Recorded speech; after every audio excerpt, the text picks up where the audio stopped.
Kaç yıl oldu saymadım köyden göçeli. Mevsimler geldi geçti görüşmeyeli.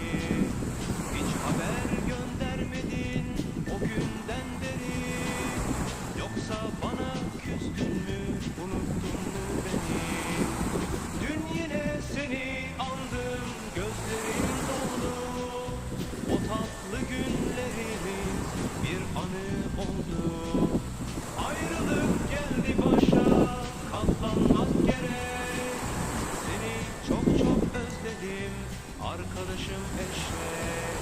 Arkadaşım eş, arkadaşım şek, arkadaşım eşek.